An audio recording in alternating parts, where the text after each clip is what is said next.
UPSC के नजरिए से कानून भले उसको ना माने नैतिक रूप से वो गलत है, तो इसलिए आपको इसको गंभीरता से करना ही पड़ेगा।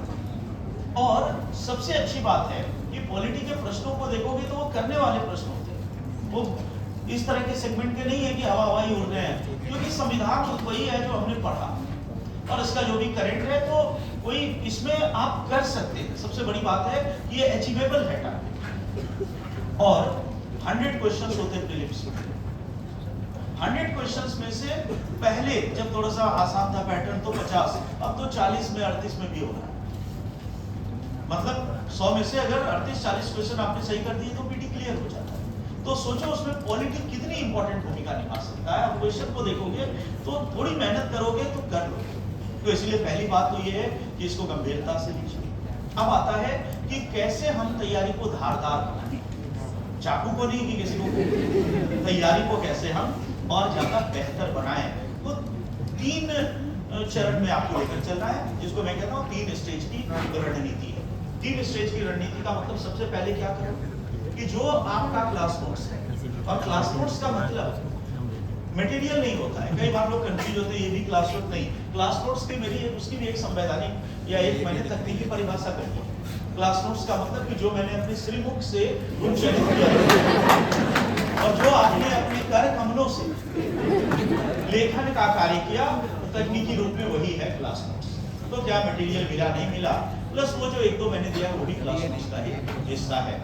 बट जो मैंने बोला और आपने लिखा वो है क्लास नोट्स, और कोई मटेरियल क्लास नोट्स नहीं है, ये ध्यान रखना है। क्योंकि बोलने में सबको लोग क्लास नोट्स, तो वो नहीं है। क्लास नोट्स वो है जो मैंने लिखवाया है, उसकी पूरी प्रामाणिकता है। कोई एक आध फैक्ट कभी मुझसे अलग निकल गया, बट बाय एंड लार्ज वो एकदम सही है, पूरी व्यापकता है। तो सबसे पहला स्टेज ये करो कि क्लास नोट्स को 1 बार 2 बार 3 बार 4 बार जितनी बार में आप संतुष्ट हो जाए कि अब क्लास नोट्स पर मेरा कमांड हो गया। तो ये सबके लिए अलग अलग होगा, उसमें कोई फिक्स संख्या नहीं। कोई कहेगी नहीं 3 बार पढ़ना है तो नहीं, किसी को 4 बार भी पढ़ना पड़ सकता है, किसी का 2 बार भी हो सकता है। तो आपकी क्या ग्रास्पिंग कैपेसिटी। लेकिन ऐसा कुछ भी नहीं है कि वो समझ में ना आए। जब इतने दिनों से समझ में आया, 1-2 बार और पढ़ोगे, 3 बार, जब आपको ये विश्वास हो जाए कि क्लास नोट्स पे मेरा कमांड हो चुका है, तो उसके बाद सेकेंड स्टेज में घुसोगे। पहला स्टेज था। सेकेंड स्टेज में आपको क्या करना है, कोई एक किताब लेनी है। कोई एक किताब का मतलब एम लक्ष्मीकांत की किताब ले सकते हो, या जो काला जादू पढ़ रहे हैं, अगर आप पढ़ रहे हैं तो फिर उसी को ले सकते हैं। तो दोनों में से कोई एक सोर्स को ले लो और एक बार वे टॉपिक्स वहां से भी पढ़ो। केवल एक बार पढ़ो, बार बार नहीं, क्योंकि कंफ्यूजन बढ़ेगा। एक बार पढ़ो, उद्देश्य होना चाहिए फैक्ट कलेक्शन, बस।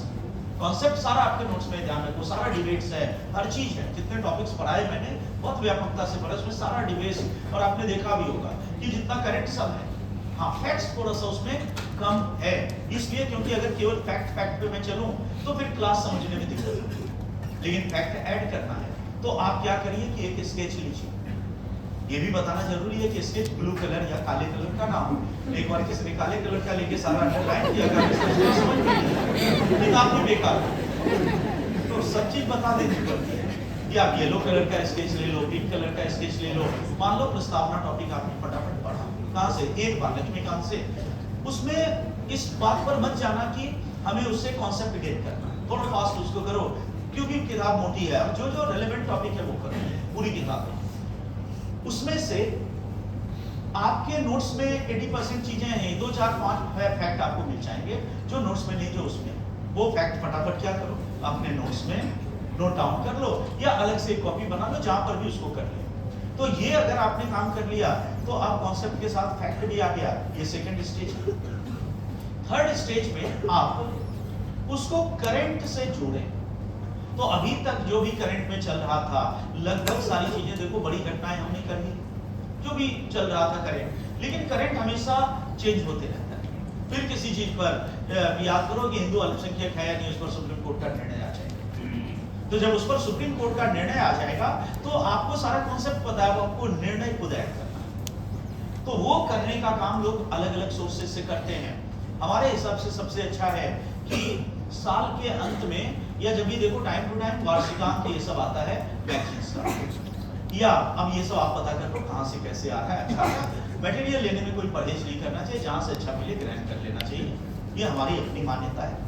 तो जहाँ से भी अच्छा सोर्स है वहाँ से आप पूरे वर्ष का देखोगे तो उसमें से सारी इंपॉर्टेंट चीजें मिल जाएंगी, उसको अपने नोट्स में ऐड कर लो। डे टू डे बेसिस पर भी कोई खबर आपके हाथ लग रही है उसको भी ऐड कर लो। तो ये 3 चरणों में जब पॉलिटी को लेकर चलोगे, पॉलिटी बहुत शानदार हो जाएगा।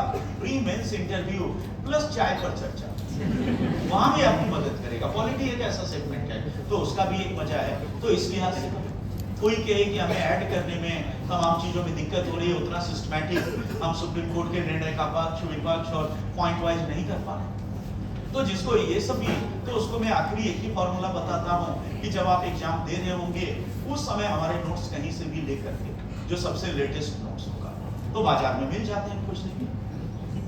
तो जहां भी होगा अगर दिक्कत हो तो क्लास नोट्स ले लो 10%। और इसलिए हर बैच का नोट्स मेरा अलग होता है हमेशा ध्यान, इसलिए हर बैच में अलग, मतलब कोई 2 बैच में सेम भी हो गया क्योंकि कोई बड़ा, लेकिन अगर कोई भी इंपॉर्टेंट घटना हो वो घटना अपने नोट्स में इंक्लूड हो जाएगी। तो जब इंक्लूड हो जाएगी तो थोड़ा सा चेंज होगा। तो वही बात है, डिपेंड होता है कि परिसीमन 2026 तक अगर फ्रीज हो जाएगा, 3 साल के बाद खोजोगे तो हो सकता है 50% नोट्स नया मिले और सीटें तो एकाएक चली जाएगी। याद आ रहा है कि नहीं परिसीमन? और अगर हर 10 साल पे हो रहा है वो परिसीमन तो कम चेंज मिलेगा। तो डिपेंड करता है कि आप कितने साल के बाद मेरा नोट्स देखते हैं। 3 साल के बाद देखोगे तो कहोगे कि अरे आधी चीजें तो सर ने हटा दी, क्यों, अब वो पुराना पड़ गया और आधी नई चीजें इसमें ऐड कर दी। तो जहां दिक्कत हो तो एक तरीका ये भी कई बार पुराने छात्र करते हैं कि अपना पता कर लिया कहाँ है कैसे है, और इतना जुगाड़ टेक्नोलॉजी इंडिया में आना चाहिए। किसी से मांग लिया चुपचाप लेके इतना हाथ पैर जोड़ करके भाई तो हमें भी दे दो, किस देश का नागरिक हूं, बंधुता आदर्श है, मतलब वो आपका काम कि कैसे उसको प्राप्त करोगे। फोटोकॉपी वाले भी बेचते रहते हैं, उनका भी अपना एक है, लेकिन देख लेना तो प्रामाणिक हो, ऐसा ना हो कि नाम किसी का है काम कोई चल रहा है, वो सब भी चीजें हैं। और सबसे बढ़िया हो कि किसी सोर्स से आप ले लोगे क्लास जो लेटेस्ट हो रहा होगा जिस समय आप, तो उसमें आपको इंक्लूडेड भी मिल जाएगा। तो ये तो हो गई देखो बात सिलेबस में। उसके बाद आता है कि एक चीज मैं हर बैच में कहता हूं तो आपको भी बिल्कुल कहूंगा कि कक्षा की समाप्ति कभी भी संबंधों की समाप्ति नहीं है।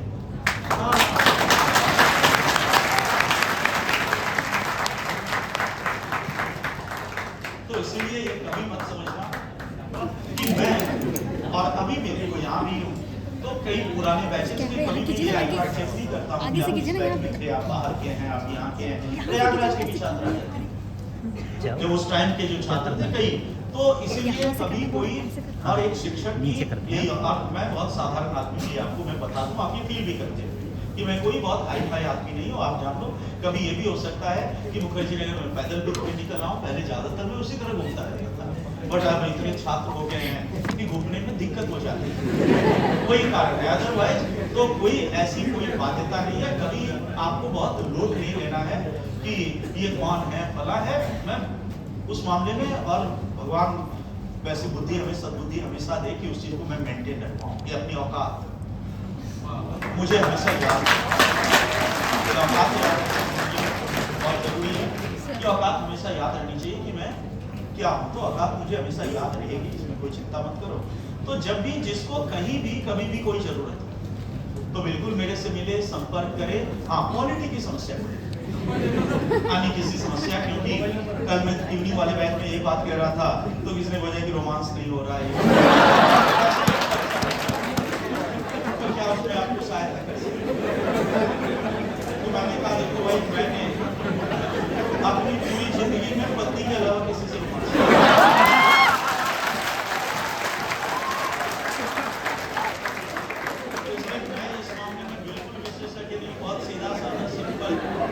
एक आम आदमी गांव का जैसा होता है जो दिल्ली शहर में आ गया, मैं उसी तरह का आदमी हूँ। लेकिन मैं जहां भी रहूं जैसा भी रहूं, तो कभी भी कोई दिक्कत हो तो आओ मिलो, बिल्कुल सबका स्वागत रहेगा। तो मेरी ओर से